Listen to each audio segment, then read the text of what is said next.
What's going on, guys? Welcome back to the 310 Step Podcast, and we got our full panel back. I'm joined with Hello. Raz, Toms, and Greg once again. Sup? And we're going to be covering the Austrian Grand Prix. Not a lot. I kind of figured we might skip the last one. It was probably would have just been us rambling for an hour, and I mean, we're probably going to do that quite enough on this one. But at least we have a little bit more context and content with this one than we would have last Grand Prix. So I think we'll just hop right into it. It's been a little bit of a break for us. So race recap. What are your initial thoughts? What did you guys think of the Grand Prix? And kind of a interesting qualifying session yesterday. So it's kind of brought up a more spicy race than last weekend. Greg, start us off. You haven't been here in a while. Man. Yeah, it's been a while. Yeah, qualifying was amazing. It was really tense. Obviously, big fan of Norris's performance. That was spectacular. Yep. It was crazy. I thought, a lot of people thought maybe he wasn't going to stick it out throughout the race, and be able to maintain that pace. And I think it was a really, really, really good for us to see him maintain that gap with Lewis. And, stay safe and stay behind and stay in the race. His performance kind of outshadowed a lot. And Russell's. Russell's performance was fantastic as well. That's it for me. Those are my big time highlights. I mean, I expected Verstappen to do what he did. Not really surprised there. The car is superior. It's calm. It's quick and calm everywhere. Well, there's no... Yeah, there's no excitement. The radio silence from Red Bull, was just But I think it's also I think it's to jump off of that. I think it tells a lot about Max. I mean, people forget only 23 years old. Yes, he's been in the sport for 6-7 years. Yes, he's not a rookie by any stretch of imagination. But this is the first time he's in a championship fight. So his calmness, his his personality is very welcome sight for the team, because you want to have that when you're going up against a team of Mercedes caliber, a driver of Lewis's caliber. So, and the fact that the car's performance is there again, 3 in a row. This is a triple header, 3 in a row for them, 5 in a row overall, going back from Monaco up until today. Red Bull over. I also want to. For Red Bull. So because Perez won in Baku, yes, and then you also have. I also want to speak about Norris. What a terrific performance this was. Because I never thought that he would be able to keep Lewis behind for 20 laps, and then even then he kind of made him work for it. But then when he got behind Lewis, he wasn't that far off. It's not like Lewis dropped him by like 10 seconds. He was like there, and then he keeps it towards the end. He gets the position back. He gets the podium back, not the position, but we'll talk about that. And he let him terrific. Well, it was a great move. I mean, he didn't make it easy. It was a great move. And then terrific. Norris was so fun to watch. He's just so fun to watch. And this is his 3rd podium out of 9 races. So 1/3 of the podiums he's been on in a McLaren. He's carrying that team. Much more than Daniel Ricciardo. Than the guy who was supposed to do it. That's what I was saying. Because all the hype going into this season was like, oh, Ricciardo's gonna blow him away, and he's gonna be the. Nobody. No, not us. We go back to the dude. tape. Not us. Dude, stop arguing. I said not us. I mean, generally speaking, the Twitter fanboys and girls and that kind of shit. And now it's just like it's all very one-sided. I mean, I don't know if you guys follow it on the tweets and everything like that. It's like Daniel Ricciardo doesn't exist. Today it was literally McLaren was a one-man team from the social media perspective, right? But the thing is, with the whole Ricciardo thing, if we want to touch on it a little bit, it's not like that opinion about Ricciardo coming in and doing work was unfounded. I mean, Lando was behind science for the 2 years they were together. Ricardo came in with as the Grand Prix winner, as the guy who did pretty well against Max, who did pretty well at Renault, given the equipment that he had. And then he moves into this new team. And really, this is a story more about Lando's greatness than Ricardo's downfall. I never expected Ricardo to fall off as much as he has. Yeah. And we're in we are in race 9, so this early season slump is is not an excuse anymore. But I think this is a story about Lando being so great. And when you speak about 3 podiums in 9 races in a car that's it's either third or fourth best on the grid, how you're looking at it. It's pretty impressive stuff. And what I love about Lando, he comes out after the race, P3, brilliant performance throughout the weekend, and he just goes, "Well, I'm not really happy. I'm not that happy." I love that kind of. I love that kind of personality. That tells to me we're dealing with a special talent. Well, yeah, he's hungry for more. I mean, because he knew he had P2 and it was taken away, so. He's got that. He's got that fire. He could just pack it in. That sort of fire to take this team forward. I mean, it's all about him now officially becoming the team leader. The man. The team leader. With all teams have the. Sorry, I'm just continuing on from what Tom's is saying. All teams seem to have that. I don't want to use the word number 1 and number 2 because that doesn't exist as such. It's more like the central figure. The guy who's actually leading the team and moving the team forward, right? Number 1 and number 2 is basically like, right, you'll never finish in front of him. That's definitively on the contract. That doesn't exist no more in modern day Formula 1. But Lando seems to be like, right, what else can I do to drive this team forward, move this team forward? He's doing everything he can. He really isn't giving a you could see he's more focused about him and himself and the team. And if Ricardo joins in, brilliant, right? Brilliant for the team because they really have a fight on their hands with Ferrari. McLaren versus Ferrari, the good old days, right? So, but the thing is, that's excluding Red Bull and Mercedes. But the fight between Ferrari and McLaren seems to be that it's one guy at McLaren doing all the hard work, Lando, and 2 guys at Ferrari, like today there was a lot of tactical work and last time out where both Ferraris kind of came through towards the end and it seems to be becoming that 2 versus 1 thing where we had it with Red Bull and Mercedes in the last couple of years. So Lando knows and McLaren to an extent knows that until Ricardo's going to be make or break, I would say at some point.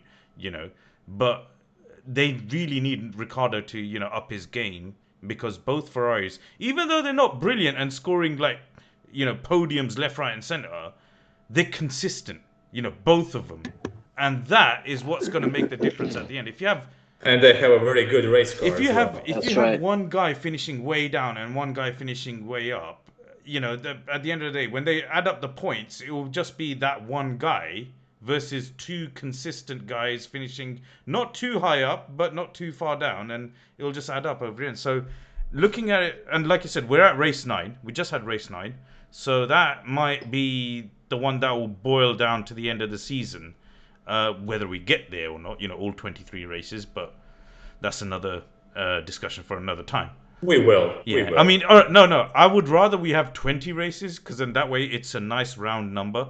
Right, and then we can say yes. Okay, Silverstone is halfway through the season, right? And but no. But other than that, brilliant performances from George Russell as well. We can't forget, right?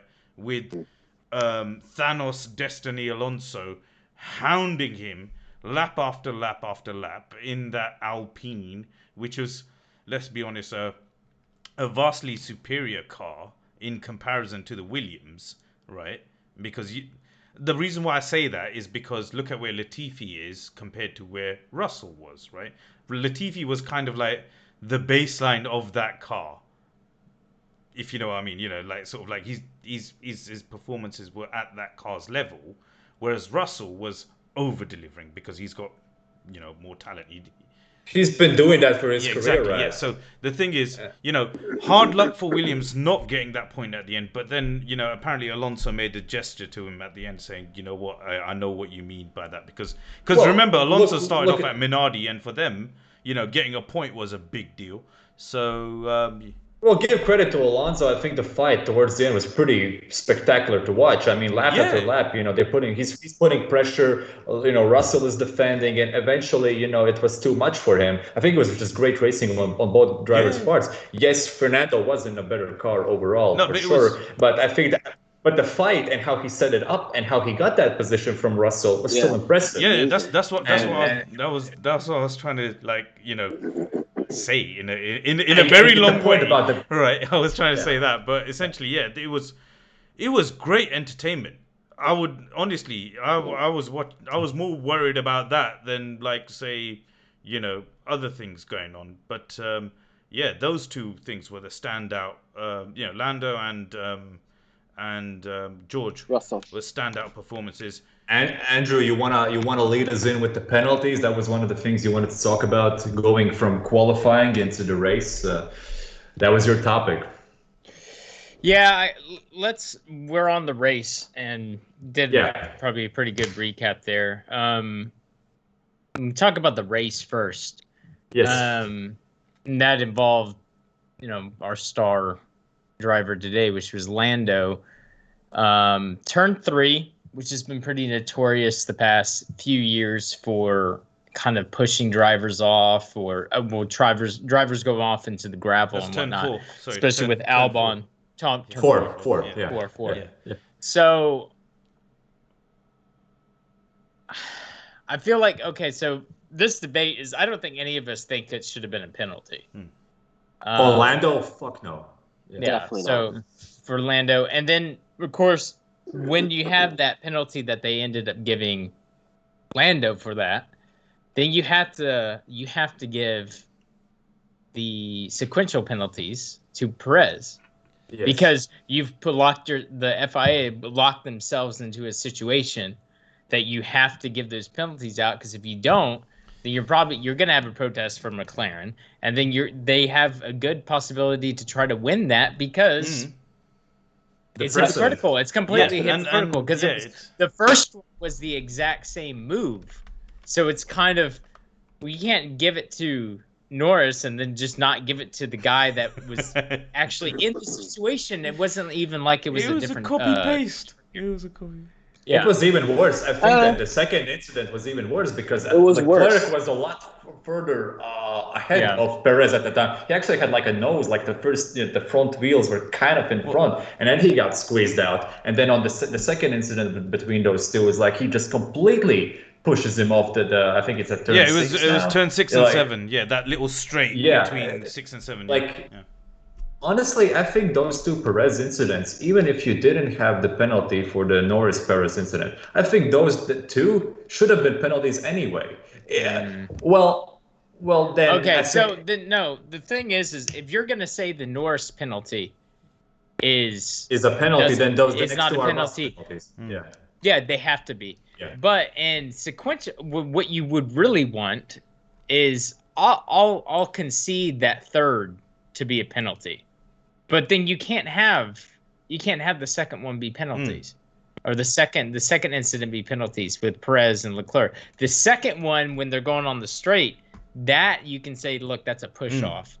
But if you're going on the outside, same exact move, you can't give it to one and not give it to the other. Oh, for sure. But the whole ability is they completely nerfed the ability to make that decision, because they're not allowing drivers to actually race, and they're gonna bitch about it regardless. They're competitive people, so it's kind of like, well, and it's not like this incident wasn't something we'd never seen before. So I don't realize why sometimes they're very lenient and towards the racing decisions, and then racing incidents, other times it's like the slightest thing is you need to have you have bumper cars. I don't get it. It's just the lack of consistency. Leclerc, Leclerc last race, when we didn't cover it, but he didn't get the penalty for The Gasly. Yeah. I don't And think he should have. I don't think he should have. You don't think he should have? No, I think he should have. It should have been a penalty. Really? It should have been a penalty. For the yeah, because he bumps into Gasly. That ruins Gasly's bumped race. into him twice, penalty. didn't he? I mean, it was that bad. It was like once wasn't enough. He was like, all right, have another one. Right. Okay, I don't agree with that. But okay, fine, that's fine. But that being said, if you don't get the penalty, then why are you going back in this next race and giving out 3? Well, I would say it's a makeup thing because they Andrew, let's think about it this way. No, I want to debate. No, I'm saying like I could give a fuck about the Gasly thing or whatever, but I don't. But the fact that the Gasly thing wasn't even under the investigation, if I'm not mistaken, that was weird. Then we can have a situation, we can have a debate about should it be a penalty, but there wasn't even an investigation, and now you're handing out penalties left, right, and center. What kind of surprised me is like a driver of Sergio Perez's experience. This was his 200th Grand Prix, remember, that he would not back out of that situation. And the thing is like, the 5-second or 10-second penalties, that's one thing. You put that aside, that can happen. That's racing, but he really has a lot of what's the responsibility towards the team and towards Red Bull. And with that move, with that decision not to back off, he cost himself a podium. He cost his team an opportunity to get a double podium, to get more points versus Mercedes, versus Lewis and Valtteri. And I thought it was weird seeing guy of his experience put himself in that situation. Then the penalty happens, but he should not have been in that position in the first place. I think Perez had a really rough race today. Oh yeah, funnily enough, guess what? He thought he was out of position. Say what? He thought that Lando Norris was out of position. So that confidence in taking that spot. He thought, oh, this guy's out of position. I'm gonna take him, pass him, leave him for dust, and carry on. And you know what I'm saying? Like that kind of arrogance. That arrogance is what put him in that situation. Precisely, Greg. But that's what I'm saying. A driver of his experience should not think like that. You know what I'm saying? I agree. He just let his cocking, or a bit of desperation too. I mean, I'm sure he was pretty pissed off. He got out qualified. Right? Yeah, and I think also he's learning. I think he's realizing he has a lot more confidence in this car than he did any other car he's probably driven. So it's probably maybe a step of, is this possible? Can I actually go around the outside? The slight misjudgment in the moment. It was close. I mean, if that track was maybe half the width of that curb wider. Yes. You could debate he could have gotten that move done. Or if there was no gravel there, like Paul Ricard, Right. So it's just so close, and it tightened so quick. I don't think you would have had Lewis Hamilton kind of in that sense, in that position multiple times if he didn't know. Because I never thought Lewis purposely did it. So I just think the cars are so wide, and I think that tightens a lot more than they always try to give it credit for. And everyone wants to take the racing line. But they don't realize, the cars aren't the 1970s. They just don't have that. We don't have to go that far back to the 70s, mate. But yeah. No. Well, even that. But I'm just saying that. Oh, can I just add one more thing to that? Pretty clumsy. Apparently, just reading this right now, Horner reckons that Norris didn't deserve the penalty for the incident as well, with Perez. Well, he said that in the broadcast. Yeah, he said it was a racing incident. Just that's the thing. However, there's a whole bunch of drivers under investigation right now. Guess what? Guess what for? We're going to get... No. For not respecting the double-waved yellows when Raikkonen and Vettel crashed. We need to get onto that as well. That really mysterious. Wow. That includes Sainz, Perez, Ricciardo, Leclerc, Gasly, Giovinazzi, Latifi, and Mazepin. Yeah, they're not going to do anything. No, exactly. It was on the last fucking lap, right? It's on the last lap, and then they did the same thing the previous day, which I also want to go on about, if we want to just cover that. Let's do it. Is the whole fiasco with Vettel. And what's deemed, who's at fault and who's deemed. So they go and say Vettel is the one that held up, and rightfully so. He held up Alonso there. That's the rule. That's the penalty. Was it Sebastian's fault? No. It was everybody involved, and plus Aston Martin being, in my opinion, that was the team's fault, definitely. Yeah, they were being complete idiots at that portion. Well, yeah, exactly. And then he goes out and says, "Oh, I told you." Like you told him 2 seconds before. 2 seconds before. By the time your sentence is out, Alonso's on the gearbox. Yeah. So I'm like, dude, that's just bogus. No, and the thing is, even if you hear Vettel's radio from yesterday, he basically said, you should have told me earlier, right, that Alonso. Well, he should have told him when he's 8 seconds, so then he could be like, well, I need to get a move on, and and then he didn't even get a lap. This is by the way, this is about yesterday's grid penalty, isn't it? That's what we're talking about. Yeah. Because it leads into. Oh, we can't punish everybody. But then they have this investigation now too. Which they are punishing everyone. Oh, they're gonna try to punish everyone. So it's the total inconsistency of the FIA. FIA is just like, and it's from last race to this race at the same venue. It's from it's from one day to another on the same race weekend. With the same stewards.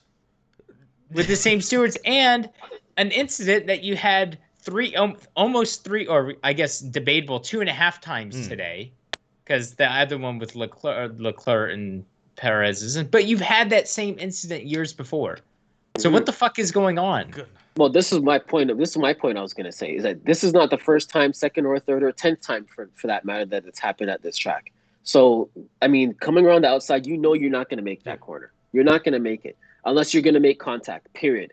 Like, because nobody's coming in slow enough to be able to give you that kind of room on the outside. Every driver knows this. And they understand every single time. Turns in That's harder. Exactly, Toms. Every time everybody understeers, and there's dirt on this gravel on the outside. What are you doing there? Because you're bringing in so much speed. You saw that it was the perfect example when Perez had it. Yeah. Well, Perez when he went too deep and Leclerc did the switchback. That's why everyone understeers there. Exactly. That's a very clumsy move. Even I remember. I think it came out of desperation. But I think you make mistakes in racing and not penalize everybody. No, the gravel trap is a penalty in itself. Hey, listen. Exactly. I don't get why. Like, that's the risk you take. I was mad about it because I want Perez up there with a 1-2, and I really want Rebel to start hammering down. That's the way it goes sometimes. Andrew, to add to your point, Andrew, I think the rest made a good point. It's like, okay, so you're gonna penalize Norris for pushing Perez out of the track. Right. You're gonna give him 5 seconds for it when Perez lost at least like 10 plus a bunch of positions. So how the fuck is that penalty, make up for the supposed crime, which was never a crime? So so even the penalty is like, then he should have gotten a drive-through for that. Well, even if you did that, I think the 5 seconds was hard. I don't think there should have been. So me neither. I'm just saying. But then what are you gonna do? The amount of what happens? So what if the car anti-stalls and he loses 15 seconds? Do you give him another penalty? Like, you can't give. Go ahead. If Perez got the penalty, all the problems would have been solved. No, but Perez was penalized the problem is that they anyway. give the penalty to the wrong driver. Yeah, you wouldn't double down with it. No. They should have given him a penalty for causing the accident because Perez caused the accident. How did he cause it? If they'd have done racing. that, because he actually Lando. No, he turned. No, he into didn't. Lando he ran out of track. You gotta watch. He ran out of track. Greg. It was an over-opportunistic move. But did he? He wasn't over. But did he not? No, he didn't because he was. Did he not cause? Yes. Well, here's the thing, Raz. I think the point that Greg is trying to make is like, Perez should not have done the move because he should have known it was never going to work. So as a consequence of that, he caused the penalty. And then all the other subsequent issues would have never occurred. But Greg, he should not have gotten the penalty because his penalty was going on the gravel. Yeah, but no, Tom. That's a result of his actions. That's his own. You can't put that on the governing body. You still have to give the penalty for the action. The results you can't dictate. Because what if he stayed on? What if he stayed on the track, bumped him, and then they carried on? Remember that time when this happened a couple years ago? And I think, if I'm not mistaken, correct me if I'm wrong, but it was Leclerc and Verstappen. And Verstappen wasn't took it? the win. That's right. And Verstappen took the win. But the first time they went around that corner, they went through fine. They both No, that was turn different 3. corner, That was next turn lap. 3 on the last lap. Yeah, Was it turn 3? yeah, it was turn 3. Yes, it was a different corner. Because there was so Yeah. much. Different corner. There Yeah, was it was so different much, corner. It wasn't even a gravel trap at turn 3. It was the runoff. Because it was a Leclerc runoff. left the You're right, door it was a open. runoff. And then Leclerc got all bitchy about it. But what I'm saying right? is what I'm saying is the second lap, the second time around, Verstappen knew that there's no way he could have come out of that corner and stayed ahead if he didn't make contact with Leclerc. He had to push it a little wider to stay ahead. If he gave him that space, Leclerc would have beat him out of the corner like he did the previous lap. But the thing is, not every single contact has to be penalized, though. Exactly. You want wheel racing. Yeah. That's 100%. 100%. That's why are you having it doesn't matter. So if you give Perez the penalty, you're still taking away from competitive racing. So you're telling the drivers they can't race. Yeah, and what do people want to see? I want to see the racing. Exactly. So like if you blatantly take somebody out, I just think a lot of stuff needs to be taken as racing incident. And you have a lot more bad luck happen. And I think drivers should be able to make mistakes because they're driving a car at 200 miles an hour. I agree. With 20 other super competitive drivers on a tight circuit. Like, you ask them to be completely flawless all the time so we're saying there should be no penalty. There should have been no penalty then. Exactly. No, none of them that's should have penalty. No, that's a the no only one you could I have agree. fought would have been when Perez ran Leclerc off, for the third incident. Then you can kind of see, the turn 6, but you're the thing so is, far ahead. Perez was already penalized by the bloody gravel trap, when he went off, because that move was never going to work on a million Sundays, right? Yes. He went off, he lost a shit ton of places, he was out of sync with his strategy and everything like that. And that was the penalty. Yeah. Well, that's what I'm saying. The penalty is the gravel trap. Yeah, you're passively enforcing track limits. So whereas Leclerc got penalized with the gravel trap, obviously, because he got mugged. He got pushed wide. So in that case, he was ahead. In that case, it should have been the penalty for the Perez Leclerc incident at turn 6. You know what pisses me off about the Norris Perez incident as well is like Norris arrives there, he's on the racing line, he takes the apex of the corner, he's on it, and it's Perez trying to do something completely different that was never going to work. Norris does it. He stays on the racing line. He's full lock in it on the racing line, and he gets the penalty. Why? How is that even possible? Yeah, it wasn't a blatant move or anything either. So it just seemed like, could he have left him more space? Yeah, but why would he? There's no, he couldn't have. If he'd have to lift, they can't. He would have had to lift. He would have had to lift, and then he loses the position. And if you compromise your own line, if you compromise your own line, and then how it is with these cars at that sort of speed, if they do any sort of lift or adjustment with that downforce, you're going to make your own car unstable. So why would you do all that to give courtesy the guy that's trying to pass you? It doesn't make sense. And let's not forget, it was lap 1. Usually, no, seriously. Lap 1, you know how they let that lap 1. Usually, they just kind of like, all right, that kind of thing. You turn the blind eye. A little bit. But Derek Warwick, what is his problem? Right, he just loves handing out penalties, right? So that's the thing. But no, I generally thought it was a lap 1 incident more than anything, right? Right. It's racing. It can happen. Lap 1, everything happens. And let's not forget, in terms of penalties, right? He wasn't the worst offending Red Bull driver, right? Or Red Bull driver overall, if you know what I mean. Yuki Tsunoda just couldn't get into the pit properly, could he? Unbelievable, isn't it? But that's such a blatant. That's just so easy to give, because you can look at the feed and be like, oh, he crossed line, cool. Mm-hmm. Yeah. So like that. I mean, and the thing is, no, the excuse isn't valid, because guess what? He didn't do it last week at the same track. You know, so... Well, those rules exist in every single track. No, I know, Yeah. but the thing is, what I'm saying is, if last week he could get his car into the pits properly without a penalty, what happened this week? You know, Tires. There's the new tires. Oh, of course, yes. The Pirelli were a step softer. You know, oh god. I think it was just a bad. It was just a bad. He really had a bad weekend as well, if you think about it, right? The hype train has been derailed, right? Well, it has been for a while. Yeah. Yeah, I know, but it's been officially derailed now because it happened at the home track, and you know what that means? Helmut Marko is going to fire someone. So I want to go, now that we're talking about the pits a little bit, I want to go to, we mentioned briefly, I want to talk about this whole staging shit. The what? The staging shit that happens. Qualifying? On qualifying days. Oh, God, yeah. Okay. You mean the blocking up, the going too slow in the corners? Yeah, the trains that emerge in the last corners and stuff of the whole race. And this whole Alonso, because we started talking about penalties stuff, but this infuriated me yesterday because I mean, are you guys in agreement that this is starting to be an issue? It's dangerous. It is, yeah.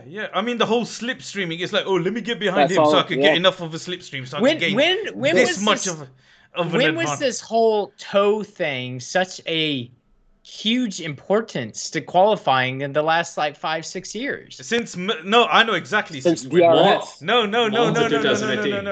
Since basically, I remember this. It was since Monza 2008. No, before that, Monza 2018 was the pinnacle of it. Right. It was the worst one. You know, in terms of like slowing right the way down. Right. It was actually the race before that.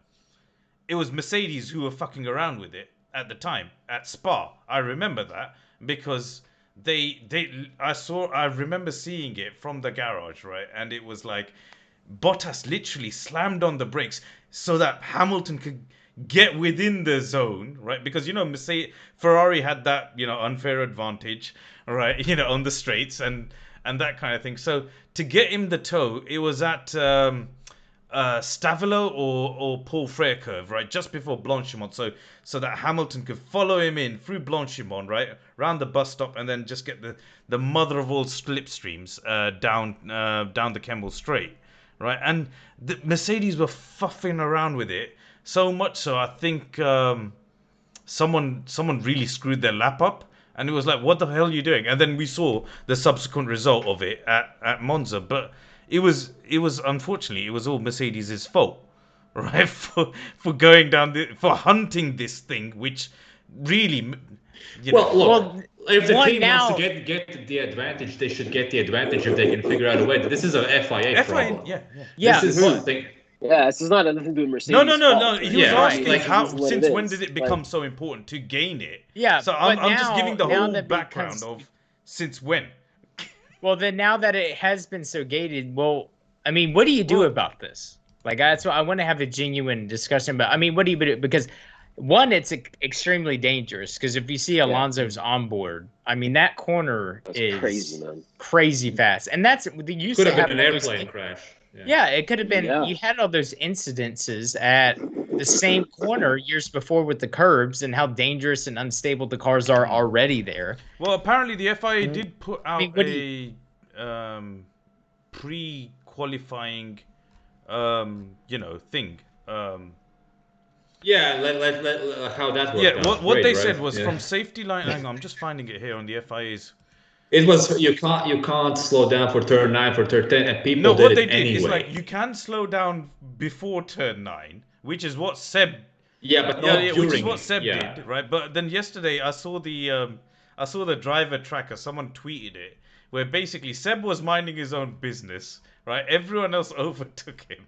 And then they all stopped at turn 9 and 10. And then subsequently he got caught up on it, and because he was the last man standing, he got the penalty for it. The penalty. Exactly.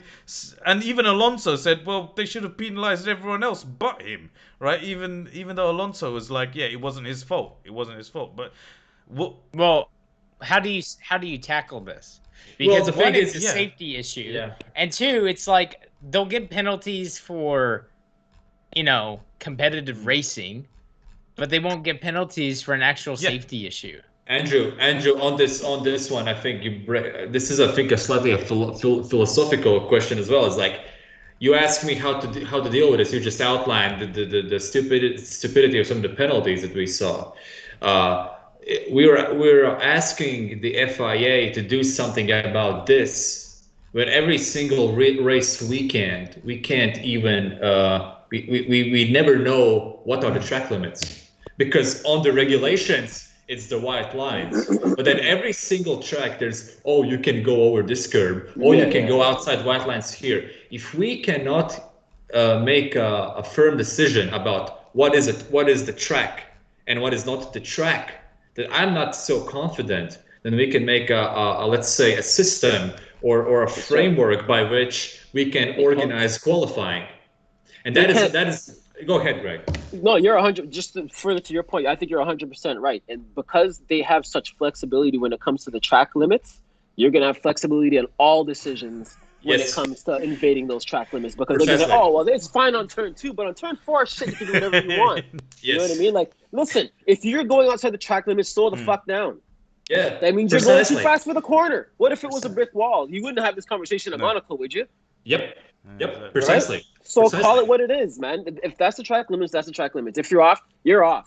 Because I've seen too many passes happening outside of track limits. As a matter of fact, when if I'm not mistaken, when somebody got passed, I think Perez passed somebody today outside of the track limits.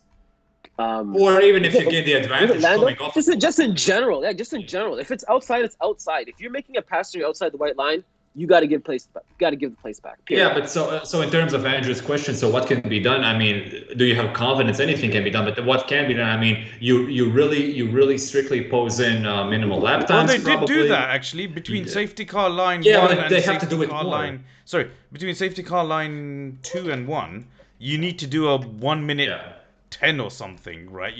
But then what it is, guess what? I'm just looking at the map, right? Safety car line 1, right, is between, guess where? Turn 9 and turn 10. Right? So basically it's from the pit entry to the pit exit, right? See, I'm just explaining it to you guys. Safety car line 1 is at the pit entry. Safety car line 2 is at the pit exit.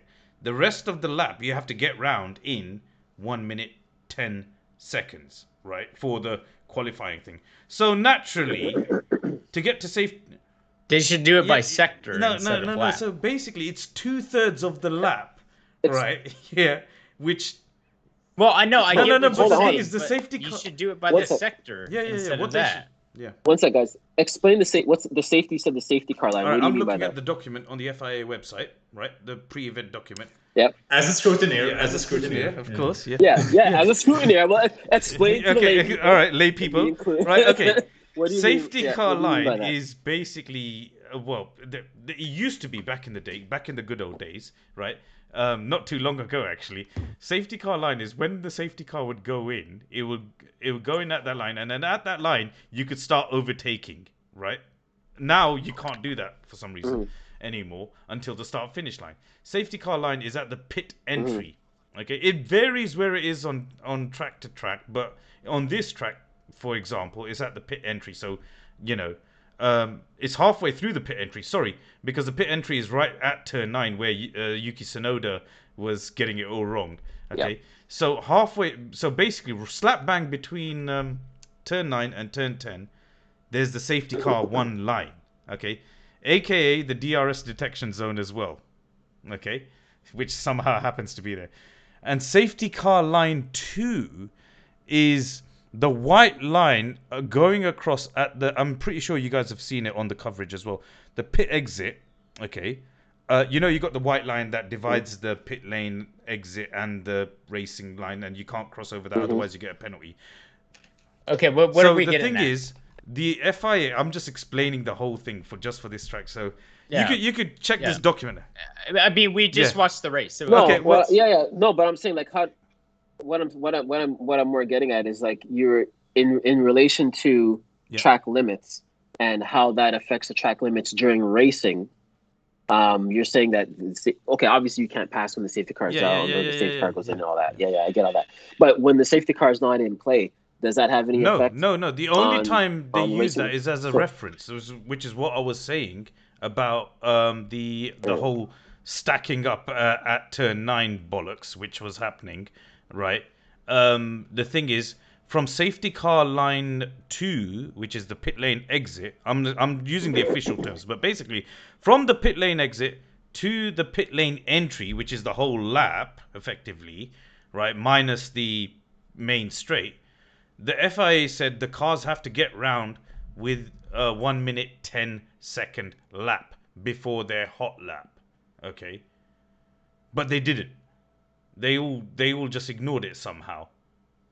Yeah, I'll slow down. Yeah, but well, then there's another solution that basically the out lap is almost like a safety car lap where you can't overtake. Basically, that you make it so that if you come out, let's say if you are Fernando Alonso and you go into your out lap before in front of, I don't know, freaking Norris, for example, then Norris can't overtake you even if he wants to, and then you can probably do that, because one of the things that went wrong for Seb is like he got overtaken by like 6 cars before he had to slow down, and before then, as a consequence of that, he impeded. And so maybe you can do it, but I'm not sure that works either, because people are still going to slow down. No, remember they had this thing back in the good old days called one-shot quali. See, I knew. I was thinking that too when you say what we do about this. Okay, I'm sorry, I'm old, right? You know, it's just... I don't know. I was thinking the same thing, guys. I mean, if they are going to make such an issue about slipstreaming for quali, right, and getting the toe, the magical toe, right, just the best way to get rid of it is just, you know, one-shot quali, you know. It would be exciting. No. Because just for the top 10 shootout, it should be one-shot quali. If you think about it, right? Rest of the quali is fine because it doesn't really happen that much in Q1. Well, it happened in It happened in Q2. Oh right, yeah. That was the whole point. Yeah. That was the whole point, that you're, and it doesn't matter if you get third and you get dropped to 6 because of it, sucks. But like Alonso was on the flyer to get him P4, P5. Yeah. Into that next zone, and he started P13. So the whole issue is, it's definitely the issue between the different qualifying sessions rather than the top 10. You know why 10. The issue is? Because they have something called a gentleman's agreement, which is bullshit. Like, I don't like how this has like become this unspoken rule thing, because it's like I get there has to be there's a courtesy. I think that's just moral compass. That's just what you do. But you're in competitive. I'm not going to go and do everything at every given time. If I get an edge for something, I'm going to say fuck the gentleman's agreement. It's not like, oh sir, please, after you. That's what a gentleman's agreement is, right? Yeah. But what happened yesterday was, it was like, well, it's dangerous. That's what Tom's brought out initially. It's just dangerous, because you're going. If Fernando launches into Seb, he's flying over him. Yeah, he's flying over him, and he's flying straight towards that. The problem is the track is very small. That's the other problem. That is also an issue. Yes. But you can't change the track. Like, that's the whole thing. You can't. You go to different venues. So I'm like, I don't want all these rule changes for Austria when it's not going to be the same when I go to Silverstone, because I have all this run. Hence the term gentleman agreement, right? You know, as in like, hey guys, let's not be dicks about this, and let's just try and keep out of each other's way, because this track is, it's very small. This shit won't happen in Spa, right? Because Spa is massive, right? You know, it is the biggest track. And it probably won't happen at Saudi Arabia as well, if we ever go there. But yeah, you're right. It's just it's a mess. It's a mess. Yeah. This was what for me, and a lot of it was me just being frustrated with this whole weekend in terms of the FIA. But it's like, this was a great race for the drivers, but this was a shit race for the FIA. Yeah, because it was terrible in terms of decision making. in terms of what you have control over, what you do not have control over. If you're looking at it in the stance of like consistency, it was horrid. It was consistently inconsistent. You're lucky your product, which is your drivers, are that talented and good that they put on a good show. Because if this happened in like, imagine this kind of stuff happening in Portugal, it would have been by far probably one of the worst races of the half decade or whatever. Well, and then just to cap this off, right? This is all happening, as a major safety hazard probably, when we are talking about nerfing pit stops. Oh, yes. Yeah. And we all know why. We all know why this is happening. Yeah. But I don't. And the thing is, I'm salty. That's happening about at Hungary, by the way. Yeah, I'm salty. I'm salty about it because of the team that's doing it, because it's so ironic. Yeah. But if you go in the sense that you completely eliminate that aspect of it, you just want to talk about safety. Then you just want to talk about safety. Say McLaren just had, just decided, no, we're not going to do it like that, and they brought there's not a safety issue. No. You're just creating, and it's probably one of the best spectacles to see if a sub 2 second. And if you were having multiple instances, then yeah, I think you should look at it. Yeah. But the consistently fast teams don't have issues. Yeah, it is literally poetry in motion. I mean, I know I sound like Crofty saying that because he did, he was full of superlatives for Red Bull's pit stop. With I believe it was. Well, that's just a fact. They're just a great pit stop. They're just great. He was, because he knows it's coming to an end. This whole business of adding a deliberate pause. I mean, when you do something by, as humans, you got something called muscle memory, right?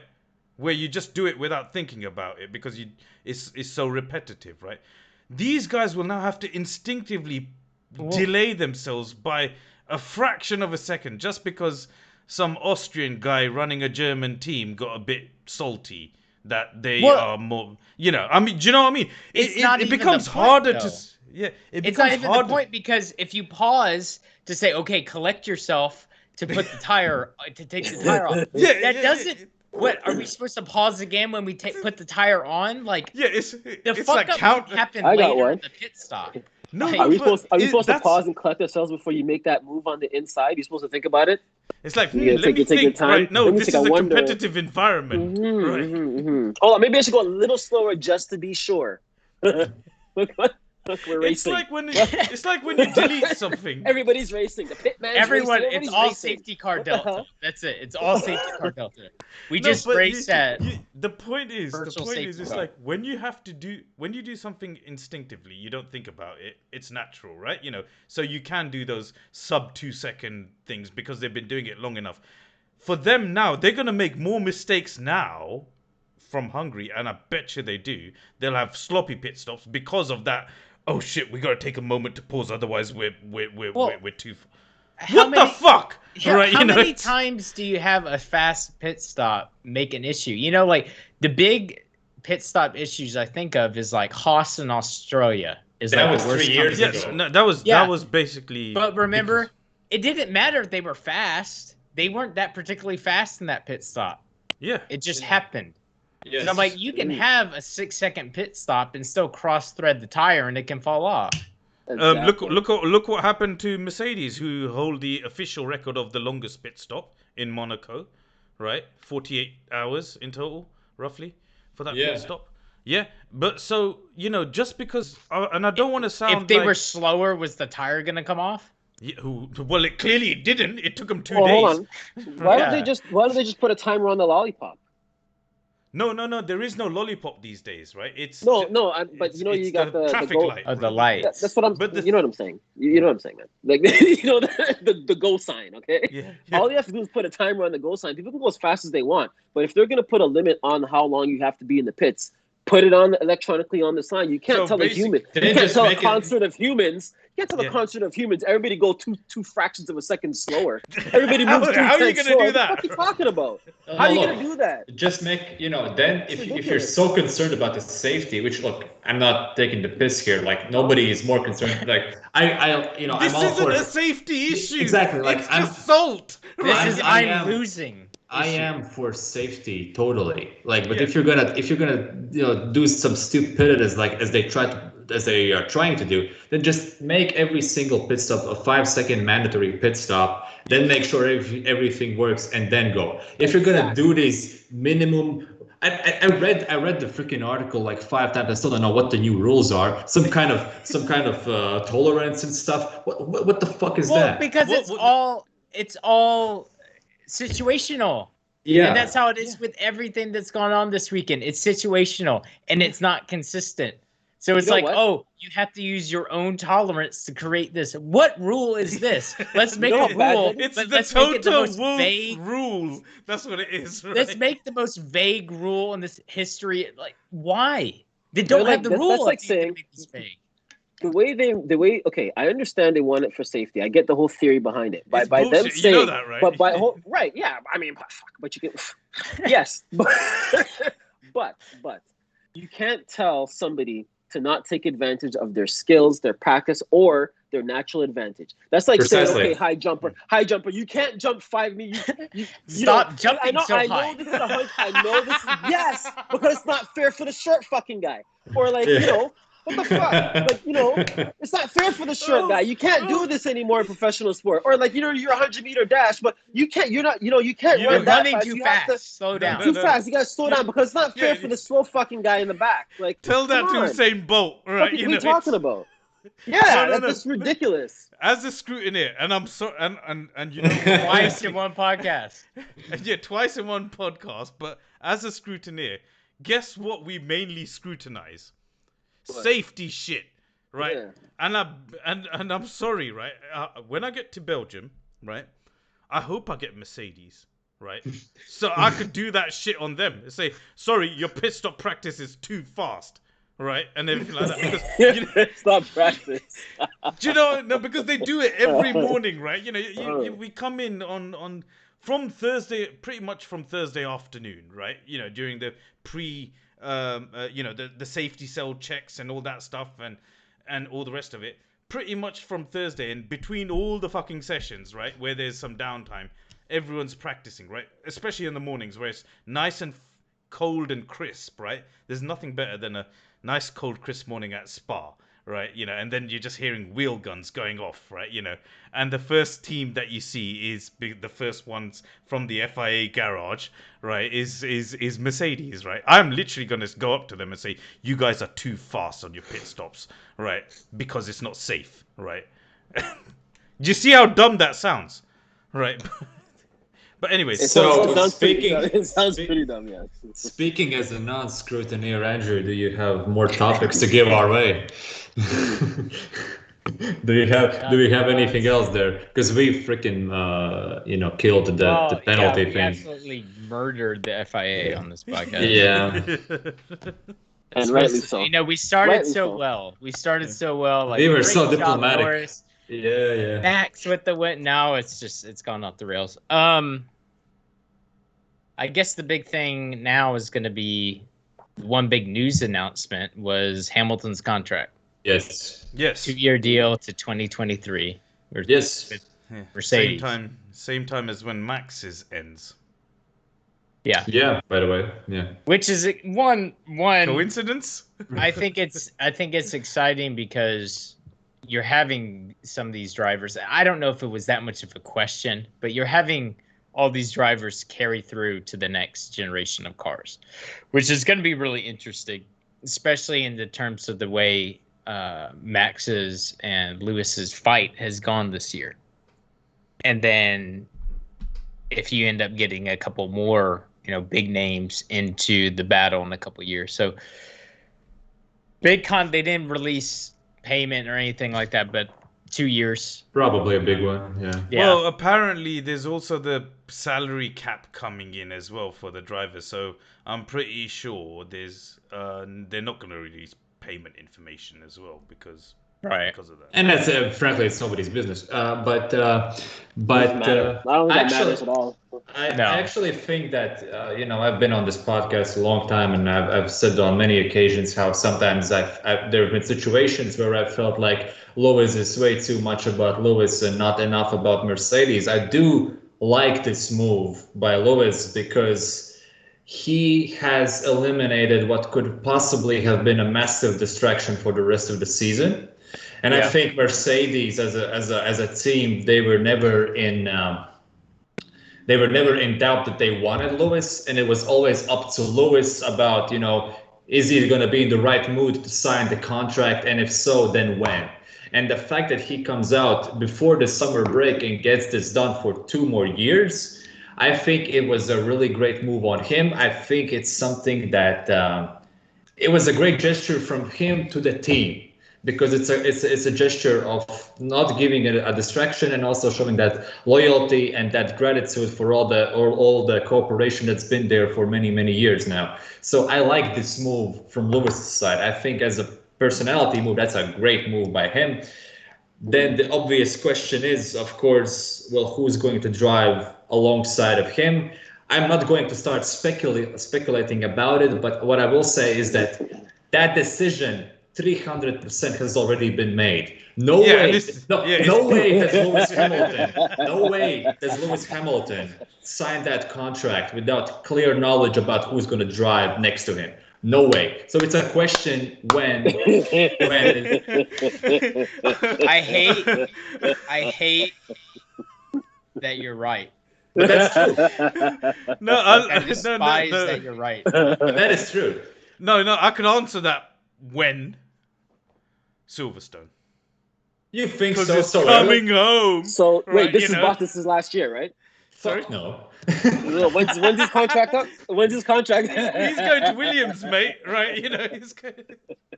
Oh god, it's coming home. That's what it is, isn't it? I mean, no, they're not announcing it at Silverstone. Oh no, God, they will. Trust me, they will. What do you think? So who do you think it's going to be? You think it's going to be Bottas again? I don't know, dude. I honestly don't know. I wouldn't put it behind them. Stop it. Dude, I think it's got to be Russell. It's going to be Russell at Silverstone because it's coming home and England are winning nearly winning. They're just about bringing it home. The Euros. And, I don't think that. No. But that whole feel-good factor, and Silverstone is opening up and everything like that, and Russell, it is going to be Russell, for fuck's sake. Come on, right? Yeah, but it has to be. Yeah, you guys really think that? I don't. Yeah, I'm not sure about that. No. Because my speculation was Tom's was insinuating that it's going to be Bottas. You guys think it's going to be Russell? Yeah. Yes. I think it's really? It's a total. I think. Yeah, me and Greg right for now. Once are on the same page. Right, which is... I don't think so at all. Wow. Can I explain why? I thought you guys were totally, but you guys really think it's going to be Russell and Hamilton? Yes. You guys are crazy. And well, craziest shit has happened after Lewis's contract, it'll be Lewis and Norris at McLaren Mercedes. Greg, you're crazy. That far, mate. No, mate. No. I'm not that. All right. I've been crazy before. Okay, correct. So what's y'all's point for this though? I'll go last. Well, with Russell? Tom's Russell? already. Yeah, why? I mean, besides the obvious, because I think Russell's the better driver. Right, and Lewis is nearing the end. Lewis is nearing the end of his career. There's a very high likelihood within the next 2 years he's going to get that one more championship and get that number 8 for Mercedes, which means a whole shitload of money and branding and awareness for the next decade because no one's going to fucking touch it. They'll be able to replace Ferrari, but once that's done, and like he's been in 10 years now? It'll be like 10, 11 years with that team, right? 10 years by then? That's for Lewis. They're 8 years for Lewis. Yeah. It's 10 years. 10 years at Mercedes, Yeah, he's gonna call it. He's gonna hang it up, man. After 2 years, he'll be 39. He's gonna retire. What was he gonna do? Wait for an accident to happen? No, fuck. He's gonna do these 2 years, live his best life, and then if he stays in racing after that, he's gonna go in McLaren. He's gonna go back home to McLaren and do that thing. I think it's gonna be Russell. Russell's obvious decision because they've got to find that next leader. They can't leave Lewis at the top. They have to replace him. They need to have look at what happened. Continuity is what you're saying. You have to, yes, and you have to have a top driver who can replace Lewis. Well, but here's the thing. But Greg, can I answer? Yeah. So 23, Raz already pointed out, Max is available. Plenty of drivers will be available. A massive team like Mercedes will always be able to attract top talent. They don't always have to promote from within. And here's the thing. Sorry, Max I'm going to interrupt you right there. Mercedes have a history of not promoting. Think about it. Well, they're the complete opposite of Red Bull when it comes to Raz, I'm not making the point of Raz. He's talking about Red Bull. He's talking about Red Bull. No, I'm not talking about Red Bull. I'm talking about. I'm talking about. I'm not saying. I'm not denying that. I'm just saying that as Mercedes, they don't have to operate in a way that Red Bull does about promoting the guys. They can easily go out and just get a free agent when Lewis retires or whatever. So the whole thing about bringing Russell through because they have to have the next guy in line, I don't think that necessarily is the case. I agree. I agree, but that's not the reason why they're going to bring him. Has nothing to do with that. It's literally his fucking ability. Well, he showed it last year. He showed it last year and I don't think I'm not disputing that. Greg, Max is going to stay at Red Bull for another 5 years, Max. I think so too. But Greg, I'm not disputing anything about what you said. I'm just saying that, look, the one thing about Bottas, and I'm not going to act like Russell is not a better driver than him because he is. He showed it last year, mate. But from Mercedes' point of view, if you're just being very calm about it and throw all the emotions out of the way, what you'll have with Bottas, you know exactly what he's going to bring. You know exactly who he is as a person. You don't necessarily know that about Russell. You don't necessarily know how well he will gel with Lewis as far as relationships go. And you don't know whether or not that great form that he has had at Williams will translate into it. And final point, quick point. So basically, better the devil you know. Quickly. Yeah. If you look at Bottas' season this year, right?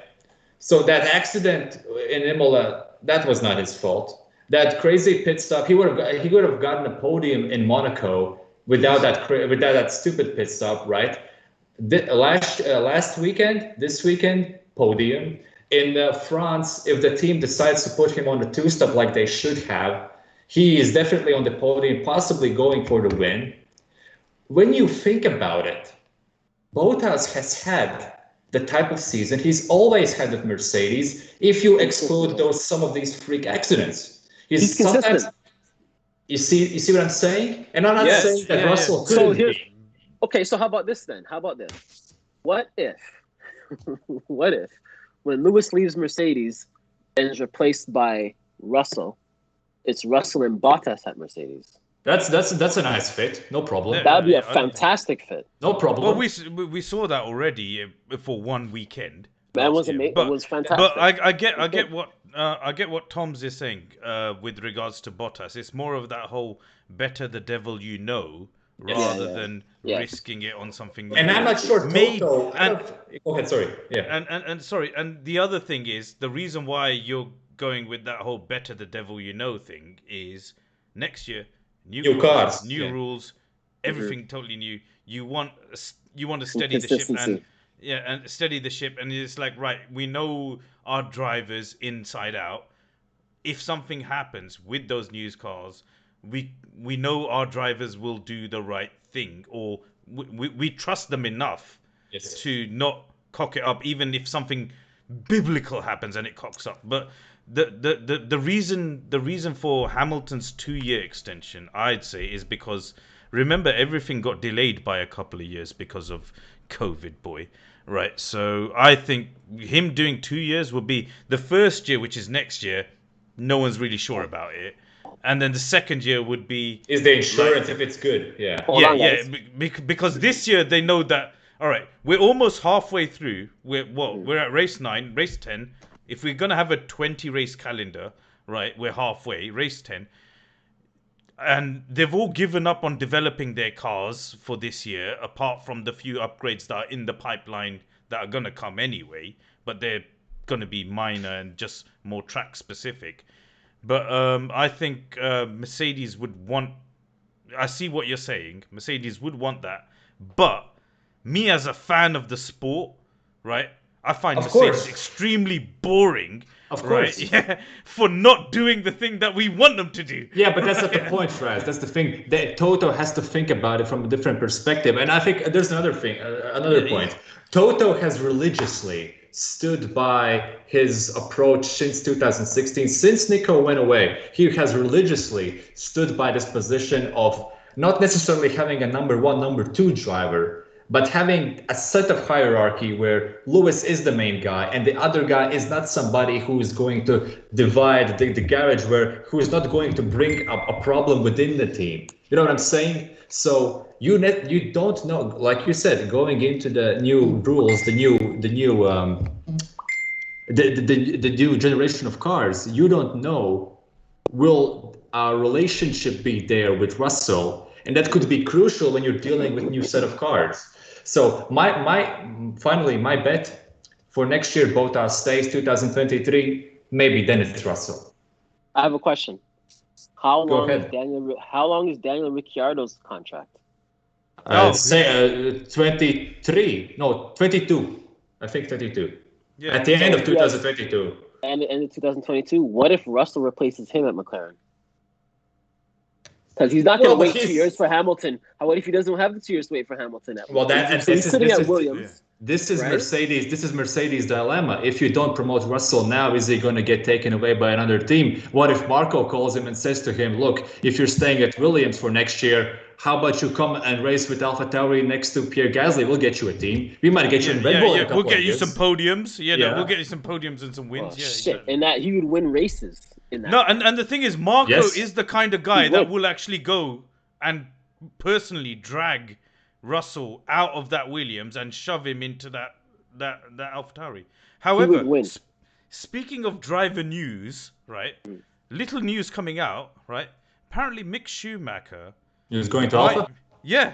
Apparently, it's in the beginning phases because Kimi isn't committing for next year or something. Yeah, but we knew that already, though. Didn't we already know that? No. So apparently the rumor is that he's gonna, because even though he's got a multi-year deal with Haas, right? They're just gonna loan him. It'll be like Carlos Sainz. Yeah. But the thing is, guess who might be his teammate then at Mazepin's teammate? Schwartzman? Schwartzman. Callum.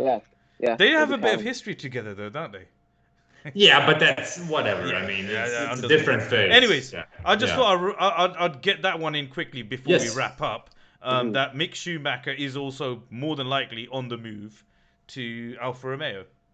Andrew, quickly, you were kind of surprised about the belief of Greg and Raz. Your thoughts quickly on the whole Mercedes future?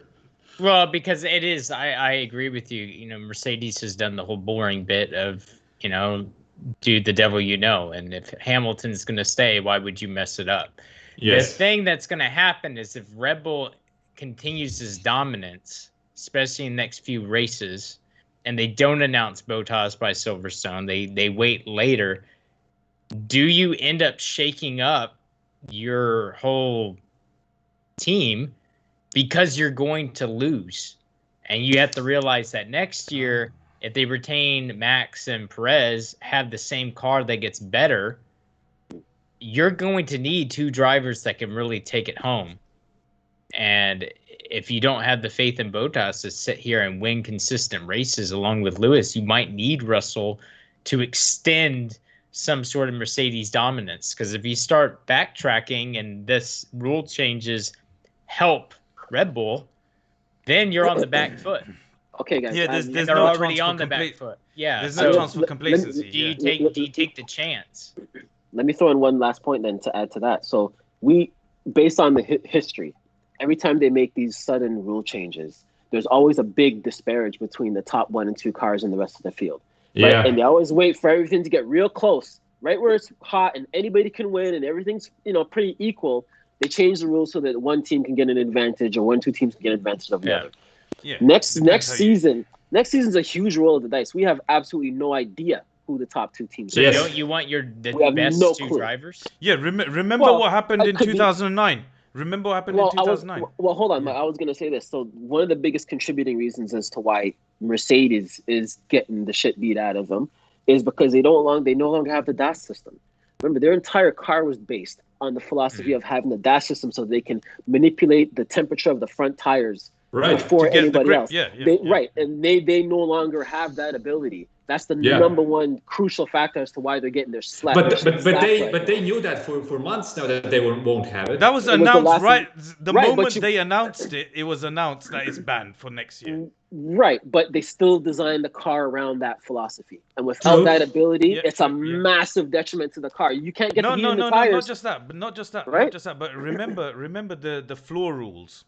The rear that floor. too, that came, yes. That more than the DAS, more than anything, because it affected Aston Martin as well. Because Lawrence Stroll tried to sue the FIA for that. I don't know. I just think, in my opinion, one, I want it to be the more exciting move, but don't you want to start off a new era with, the best driver lineup you can? Yes, but the reason why I mentioned that statement is because it's not really a matter of money. Money doesn't dictate success in F1, right? We know Not that anymore. It doesn't. It used to. It hasn't ever. Right? No. No. It used to. It used to. No. What are you talking about? Let me finish. Right. So I can tell you what I'm talking about. It's not about the money. It's about how you allocate the funds. Yeah. Right? If you're managing, if you're not allocating the funds in the right area, money means nothing because Ferrari has been misallocating funds for fucking decades. But Toyota were the worst example of that, right? Yeah. Remember William, BMW. Villeneuve, that whole nonsense is about the allocation of the funds. So it's not about the money. Yeah. And I think McLaren next year have a very, very clear shot at winning this title. Probably. With the rule changes. If they get it very right. Clear shot. If they get Daniel Ricciardo up his game, I don't know. Well, we're gonna end it there. Anyway, that's my last point. Yeah, we'll end it there. Good to be back. Good to have a good race, and we kind of, sorry, we covered a lot. It was a good really. race. Yeah, but a lot, it was a good race. It was a good one, and we'll be back for the next Grand Prix. So thanks for joining us, guys. All right. Have a good week, guys. Have a great one.